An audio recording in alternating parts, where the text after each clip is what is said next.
while since we've done one of these. In the shop with NastyNotch. I don't even know what episode this is. I gave it a count. We got the black Civic that I did the intake job on. That's fine, thank God. But now it doesn't have any brakes on it. This side is completely gone, the pads are gone on them. And the other side, I will show you guys real quick. Bring it right around. F***ing monster. And look at this side. Holy shit. So we're gonna fix that. But we can't afford new rotors right now.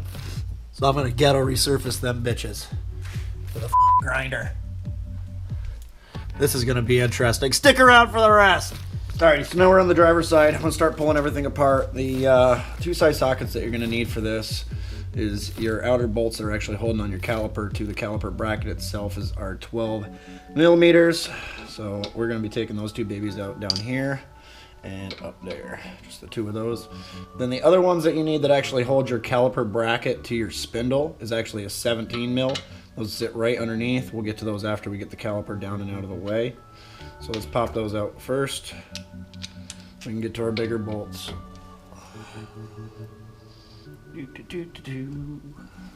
See if they come out. There we go. Actually did surprisingly easy. See if this one does the same. Cool. I got those loose.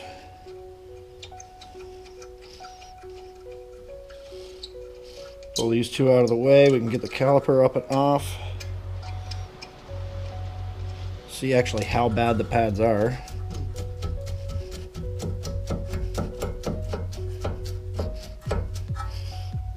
Work free. It's hung up on that piece of rust. Should have grabbed the pry bar from the beginning because I usually always have one for this, but I didn't at the moment. Up out of the way.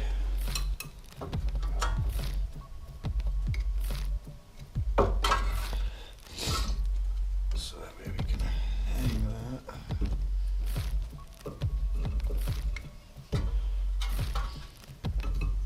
Not hanging from the hose.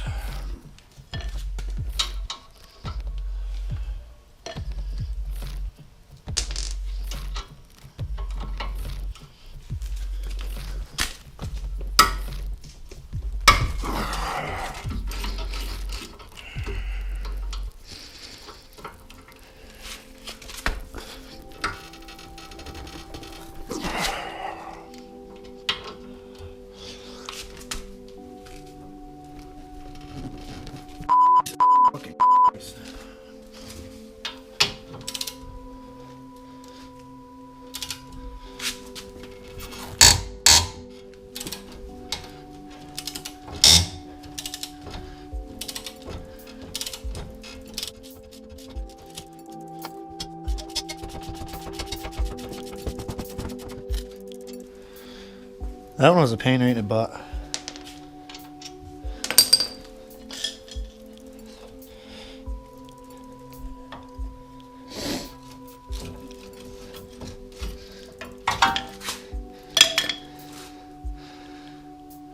You guys can probably see there's not much brake pad there at all, if any.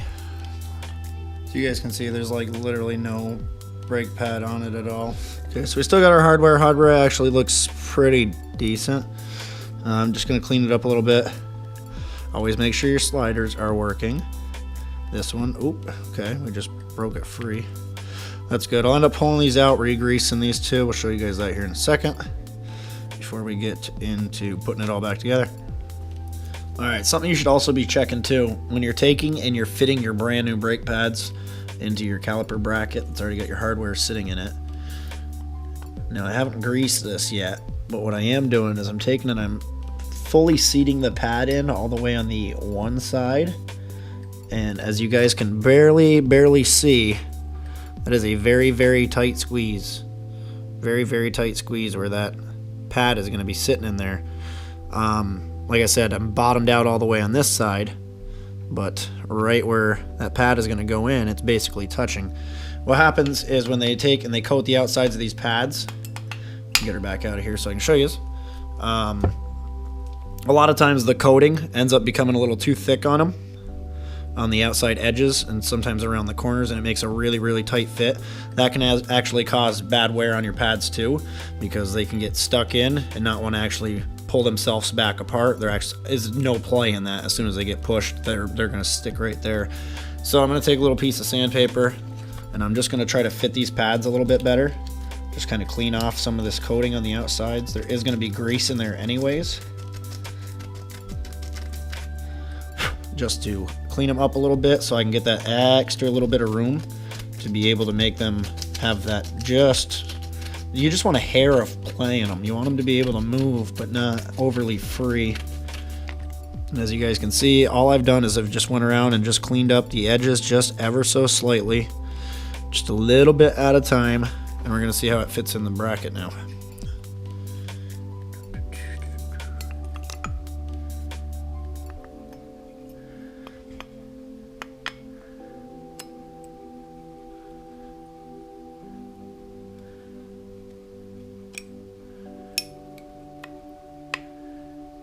I think we can probably go just a hair more. I can see a spot where it's kind of catching on the top, the very tip top.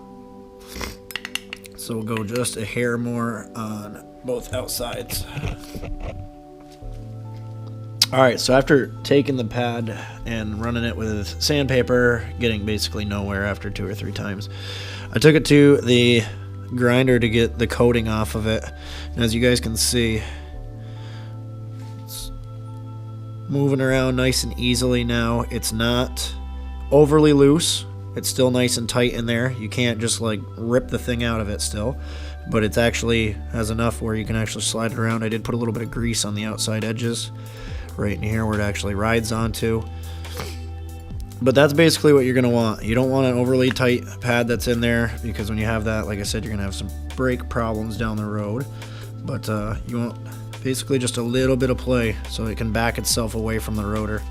Alright, now we got both of our pads all set up. They're in there decently, nothing too crazy. A little bit of play in each of them. We're going to take and get ready to set this baby back on. Slide it back over.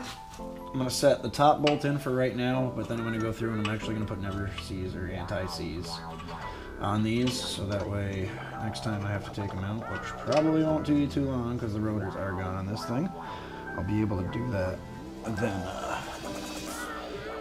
change everything out easier. I won't have to take and fight with it. At least I hope not to.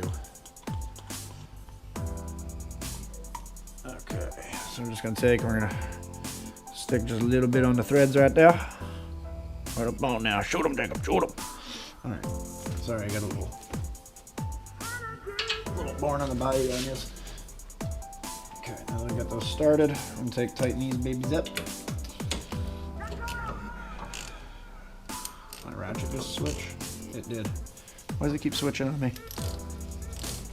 Okay, there we go. There we go, tighten these things up. Might be time for a new ratchet. This one likes to randomly switch itself back over to the go in the opposite direction. And I'll just grab the freaking monster and just tighten them up real quick. We'll make sure they're getting tight.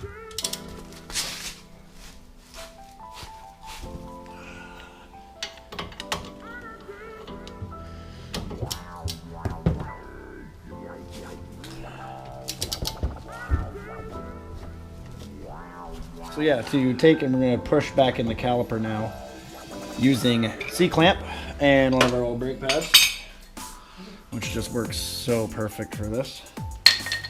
So you undo the bungee that I set up here. It's always a good idea to take and bungee cord your caliper up too, so that way you don't have a problem with it hanging by the hose.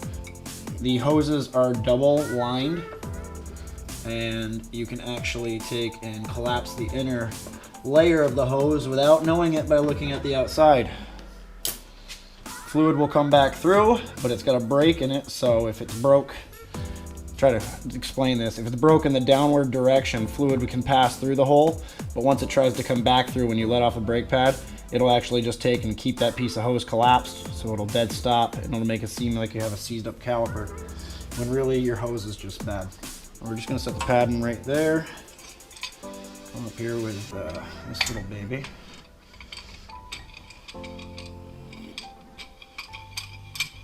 Tighten her up. Tighten her up more. Get it to the point where it actually touches it. There we go. Tiny calipers on this one.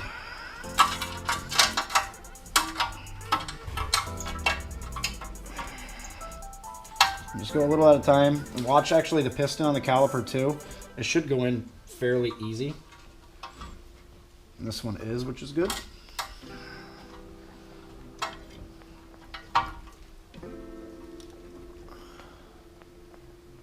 Just take your time and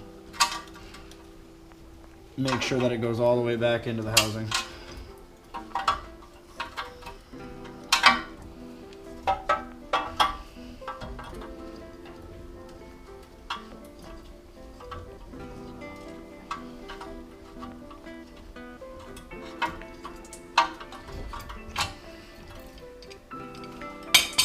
As you guys can see,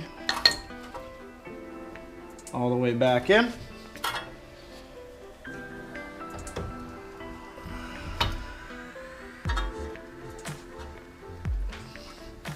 Get her set back on the bracket. Grab our two little teeny bolts.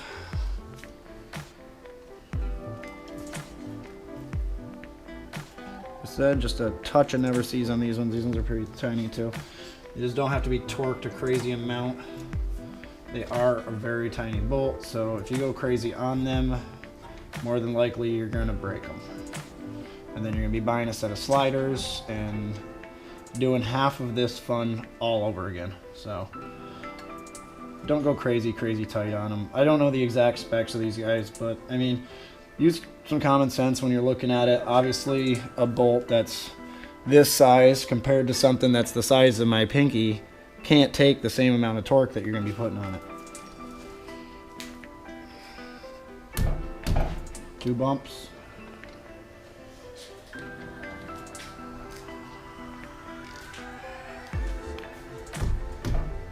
Okay, those are tight. So this side is complete other than putting the wheel back on, torquing it back down.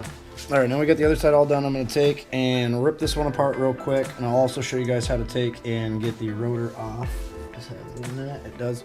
Okay, because the rotors on Hondas and a few other vehicles, they're a little different than other ones. A lot of vehicles, it just actually holds it on by the wheel itself. A lot of these other ones have a little screw that holds it on. So you can break these loose.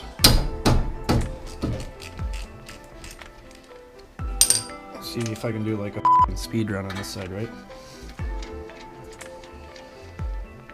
There we go.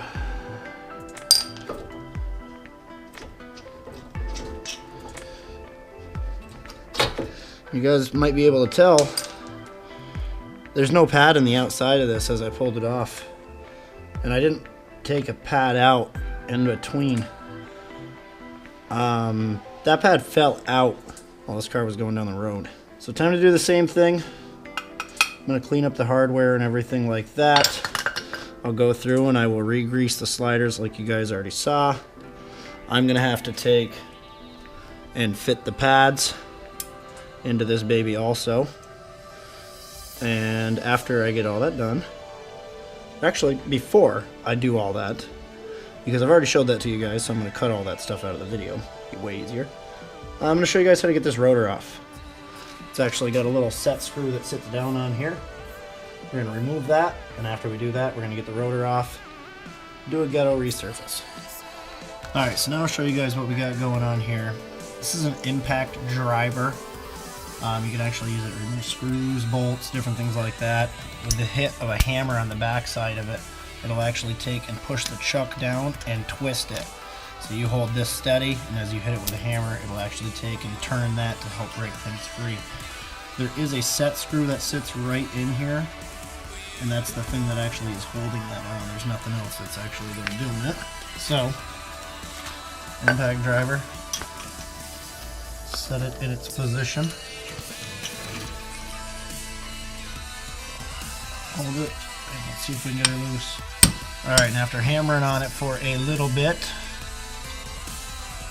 it actually broke. So, like I said, sometimes they will come out, sometimes they're not going to. It's a little teeny screw that sits there and goes under extreme heat and cooling cycles when you drive it, so unless they've been taken out and, like, you know, never sees and things like that put on them, then you're probably going to break them. Doesn't matter anyways, because this is actually held on by the wheel regardless, so this wasn't really needed from factory in the first place. Just something they wanted to add, I guess. I don't know. Alright, so on this ghetto resurface, you guys can see this thing is pretty messed up, and it's got a bunch of marks in it from where I was pinging it with the hammer to get it off. But it's okay. Just on anyways. Taking 4.5 inch grinder. It's got a flappy wheel on it, a flappy sander, and I'm just gonna hit the shit out of it all the way around. It's definitely not going to take out all the imperfections. It's not going to look like a brand new rotor. This is ghetto as I don't even ever recommend doing this. Buy new rotors.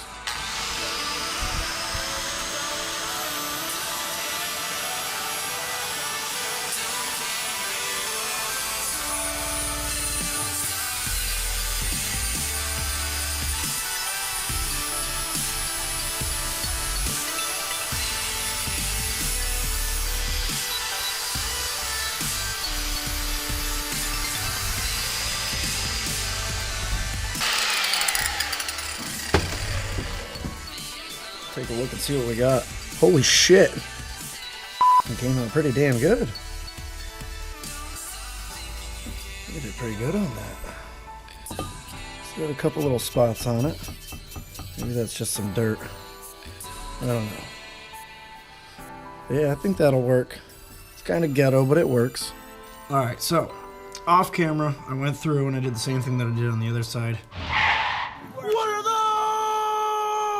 I greased up the sliders after cleaning the old grease off them, made sure they're moving back and forth, make sure they're working. I also took the pads and I spaced the pads so that way I could get them in here and they weren't overly tight. A little bit of play in each of them right now, and I greased also the rides and where they're going to be sitting in the hardware there. Other than that, we've got our rotor on. Oh, also, I went and I pushed back in the piston on the caliper, so that's all good to go. The only thing we have to do now is put it in and tighten up some bolts. That's it. So we'll start setting it right together.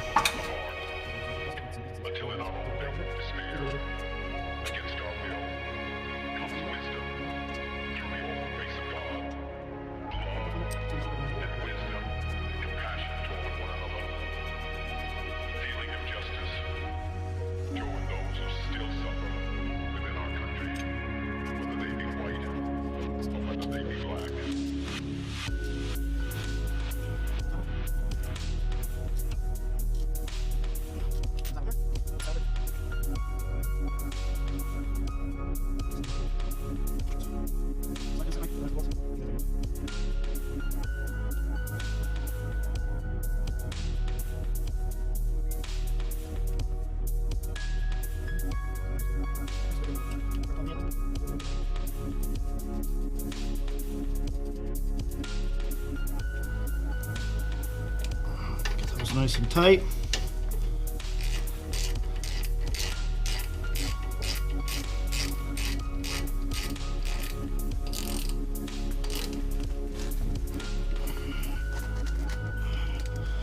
Same thing there. All right, she is back together, good to go. And you guys are, yeah, that is a new rotor. You really think I got it looking like that with grinding on it? You guys are nuts. That's a brand new rotor. But yeah, she's good to go. Well, I hope you guys have all enjoyed. I'm gonna get the wheel back on this thing, and then I'm going inside to play some Forza Horizon 3. So if you guys have picked that up, make sure you guys link down, or actually comment down below with your gamer tags, and add me up, RDW space NastyNotch, and we're gonna get some meets going on. Peace out, guys.